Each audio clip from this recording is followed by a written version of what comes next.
Waxa hawada isku sii shareeraya saameynta caabuqa coronavirus ama COVID-19 uu ku yeelanayo wadamada caalamka, iyadoo weliba wadamada qaar ay sii kordhayso dadka u nafwaayay xanuunkan halista badan ee kasoo bilaabmay wadanka Shiinaha. Dhammaanba wadamada caalamka ayaa ku fogan hanaan kasta oo lagu xakameynayo laguna badbaadinayo bulshadooda, isla markaana lagaga hortagayo faafidda caabuqani. Socodka xanuunkan oo si dhaqso ah ku fidaya ayaa soo gaadhay wadamada Bariga Afrika sida Itoobiya, Kenya, Djibouti iyo Soomaaliya. Wadamadan oo xad la leh Somaliland oo iyadu ka badqabta masiibadan ayaa laga diiwaangeliyay kiisaska caabuqa corona, waxayna dhammaantood laba jibaareen dadaalkii ay ku doonayeen inay ku xakameeyaan cudurkan sida dhaqsaha badan ku faafaya, waxayna xidheen dhammaanba goobihii la isugu iman jiray. Waxay sidoo kale hogaamiyaasha dalalkaasi ay qaateen go'aano ay ku badbaadinayaan bulshadooda oo ay ka mid tahay inay gebi ahaanba xidheen xadadkoodii ayna joojiyeen duulimaadyadii iman jiray marka laga reebo dalka Itoobiya. Haddaba Somaliland oo iyadu ka badqabta masiibadan sidoo looga diyaar garoobay. Madaxweynaha Somaliland Muuse Biixi Cabdi ayaa dhowaan magacaabay guddi ka kooban golihiisa wasiirada oo loo saaray ka hortagga xanuunkan, waxayna kala yihiin wasiirada wasaaradaha caafimaadka, arrimaha gudaha, warfaafinta, diinta iyo awqaafta iyo weliba waxbarashada. Ha yeeshee guddidan ayaa dhammaantood ka kooban golihii siyaasadda ee xukuumadda madaxweyne Biixi, waxaana markan madaxweyne Biixi imaankiisu hilmaamay oo guddidiisa ka dhex maqnayd khubradii iyo xeeldheerayaashii caafimaadka ee talooyinka looga baahnaa, taasoo uu maalinimadii shalay uu gadaal kaga soo kaabay dhowr dhakhtar, walow weli aanay gaadhsiisnayn heerkii looga baahnaa. Geesta kale waxaa guddidaasi ka dhex maqan axsaabtii mucaaradka oo qayb ka ahaa badbaadiyayaasha bulshada ayna mudnayd inay qayb ka noqdaan. Sidoo kale madaxweyne Biixi talo iyo tusaale midna ugama baahan ururadii bulshada rayidka ahaa oo iyaguna mudnaa inay ka qayb qaataan wacyigelinta bulshada. Ilaa hadda waxaan iyaguna muuqan goobo gaar oo loo diyaariyay alla inooma keenee dadka laga helo ama looga shakiyo xanuunkan si loogu daaweeyo amaba loogu karantiilo. Waxaana jiro qura dhawaq afka oo xukuumaddu sheegtay, mana jirto goob ama xarun diyaarsan oo warbaahintu xog ka hayso ama shacabku ka daawadeen isha kamarada. Waana sabab cadaynaysa sida ay weli xukuumadda madaxweyne Muuse u dhayalsanayso, isla markaana aanay ugu diyaarsanayn ka hortagga iyo u diyaargarowga xanuunkan.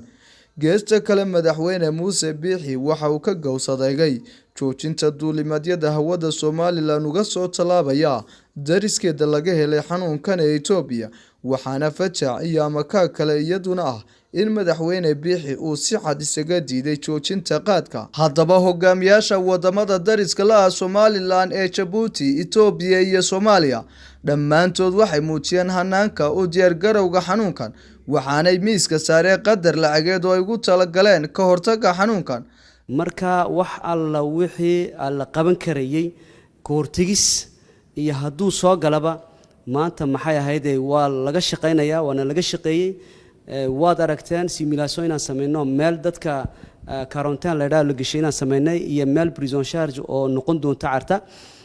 Maanta waxaan ni sheegayaa in aan maxay ahayd wax alla wixii alaab qalab u baahnaa, ha ahaato respirator, ha ahaato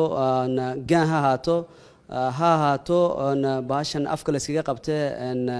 mask la yiraahdo, ha ahaato wax alla wixii qalabana inaan maanta in weyn hayno. Intii kale ilaa 500 milyan ayuu maxay ahayd Allah iska daayay. Maanta prisongeenu kolkiiba uu koon ii furay oo meel la ii dhigay oo alaabta intii maqan aan dirnay. Waxaan arkayaa maanta cudurkaasi siduu wadankeena u soo gelin in madaxweynuhu ha u horeeyo, laakiin ay dowladooda u dhan tahay. Waxaan shicibkeenana weydiisanaynaa teeliga waan ka soo saarnaa wixii aan hawl qabanno, wixii hawl noo yaalana inay nala qabtaan. Waxaan weydiisanaynaa in ay ogaadaan wax information amba warisgaarsiin aan soo saarino, ha ahaato sidii looga hortagi lahaa gacmaha la meedho. Madaxweynaha Ismaaciil Cumar Geele horteedu gacmaha ku meedhay, ha ahaato si looga dheeraan lahaa qofku inuu hayo wixii lagaga hortagi lahaa. Markaste aan telefishinka waan ka sheegnaa dadkeenu waxaan doonaynaa inay kamaba hortagi karaan haddaan kullu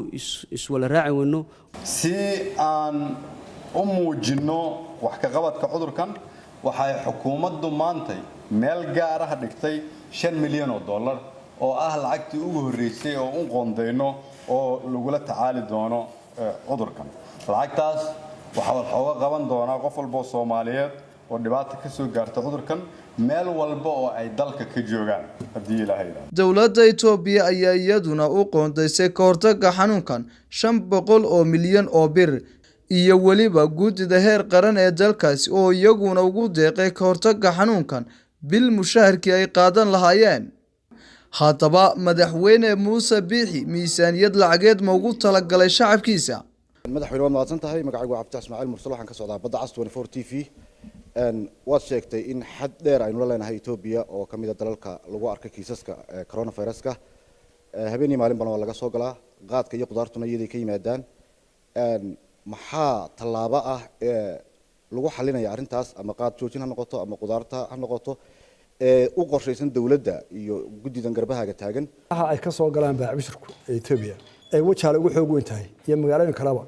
oo wada intaasoo wadada ka soo galaan ilaa iyo halkan ku xirino Soomaaliya xadka uu ka galayo magaalo ku beeganay wadooyin waa la soo wada galaa kuwa ugu saxmadda badan waxaan dhagnay qolo caafimaadka oo kantaroosha kuwa gobolada kalena gobol walba meelaha ugu saxmad badan ee dhaqaale ahaan furin karo waanu dhageynaa haddii la guddiga qorsheynayso waa la dhigaya labadaas ay kala sameynaya waxa kale oo ka xoog weyn sameynaa inaynu dawladaha jaarka inuu xadka wada dhanna ka midowno wasaaradda caafimaadka inay arrinta meel ka wada qabtaan xadka talaabadiis halka wala dhaafin lahay way xadkeena balaaran xad la oray wala xir karaya ma waa dad isu furan isku mid ah isku xiran wadooyin bad male buura male gaarino kala xidhna waa dhulka Ilaahay furan oo waana iyo saynu isu dhowr raawun baan ku deynaa iyo meelaha ugu badan ee nugeena caafimaadka ta kale waxa waliba qaaliyo waa run oo waxyaalaha inaan ku talagelin inuu soo baxsaday waxaan ummadda waxa leeyahay cuntay iyo waxay watay iyo waxay isticmaashay dibadda ka keenta adduunku uu kala xirbeeya adduunka dhan baa si kala yareeray hadduu cudurkan sii socdo marka waa dhibaato caalam oo dhan ka qabta waxaan u baahanahay haddii wixii dibadda la keenay yaraarayaan waxaynu gudaha kaga maarmayno sidaan u abuuri lahayn oo dib isku noqonaa aqoonteeni hore inuu jiray cudurraay ma jiray waxyaalo laga barwa jiray waxbaynu haysanaa waxa weeye waxa qaaliyoobaya kamaarankeedii sidaan u yaran lahayn tani ma aha wax laga aloonaya hebel talaba qaad waa reality hor timid oo caalamka hor timid run baa hor timid adduunka kala xirmaaya nin wali wuxuu haystay iyo wuxuu tabcaday iyo wuxuu maskax lahayn soo dhaqmaayay intaas la tusay faqiirkii qanigi yaani kala go'ino hal iscaawi waxaanu haysano tashiiran amarka yaala inagu qasbana aan waa caafimaadka in wasaaradda caafimaad ka qaadan say u eegta kulba halka tahay waxay la tahay taas waa maanta waxaan tahay in laga bixi karayo la soo maxaa la qaban karaa ma waxaan uu ka xog weynaad marka runtii way hor timid sidaynu inagu isu badbaadinaa waa taala waxaan u tashiilanaa wixii aynu weynana wax laga maarmo samaysana waa kan mar kale wasiirka caafimaadka Soomaaliland ahna gudoomiyaha guddida ka hortagga caabuqa corona oo isaguna meesha ka saaray lacag loo qoondeeyay ka hortagga xanuunkan guddidu markay qiimeysay xaaladda rakaabka ka soo degaya madaarka Cigaar International Airport waxay go'aamisay in dhammaan rakaabka la socda diyaaradaha ee soo galaya dalka laga bilaabo maanta in muddo 14 casho ah lagu haynayo goobo gaara oo lagu karantiimaynayo muddadaas oo la hubin doono xaaladooda caafimaad iyagoo rakaabkaasina isku qabi doona kharashka ku baxaya muddada 14 casho ah ee la haynayo